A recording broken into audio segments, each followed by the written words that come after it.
All right, we're on day 10 of the 30-day challenge, and today we're talking about designer series paper scraps. So after I cut a 12 by 12 piece of paper, I then keep the leftovers with the original packs as long as it's bigger than a 6 by 6.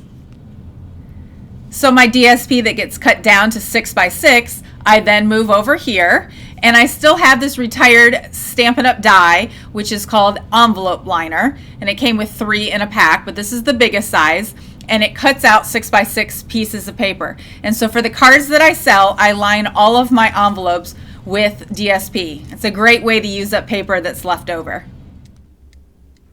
And so if the DSP is smaller than 6 by 6, but at least 4 by 5 1/4, I then cut it down to that size and I move it over to the Sterilite drawer that sits on one of the shelves on that lamp I was telling you about.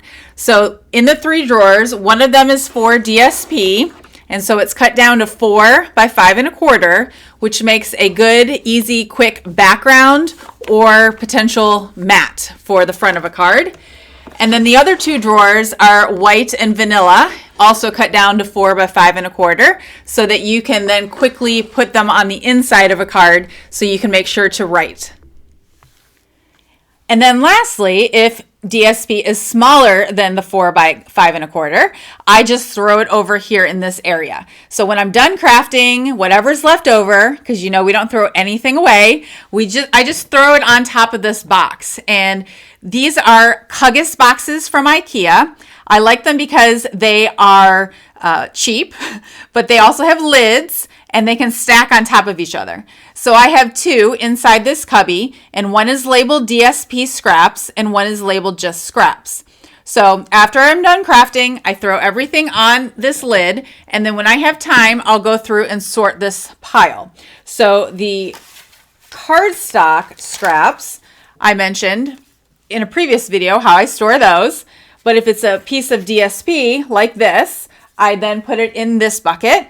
But if it's something like this, like a die cut or something, a sentiment that I stamped that didn't quite make its way onto a card yet, but obviously I'm not going to throw away, I then put it in the second bucket that's called scraps.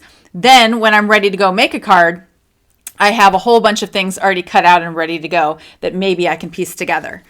And then lastly, if I have something like this, which is like a window sheet, or maybe if I have a piece of like a specialty foil, which I'm not seeing in here, but if I did, I then would store it over here. So these are the mesh bins that I told you in a previous video that I got off Amazon with the clear file hanging folders, but each one is labeled with my label maker. So one is watercolor paper, adhesive paper, shimmer white paper, glossy, vellum goes here, window sheets go here, glimmer, foil, and magnet. So this is sort of like the specialty area of scraps. Last thing to note is that I will never allow myself to have more scraps than this. So that's when I started doing last year what's called a scrapathon. And I plan to do it again this year, whether or not virtually or in person. But the idea then is once this bin starts getting too full, it's time to take it out and use it all up. And so I called it a scrapathon, and every day I made one card that was using leftover pieces from inside these boxes. So just some ideas to make sure you're using up all of your designer series paper.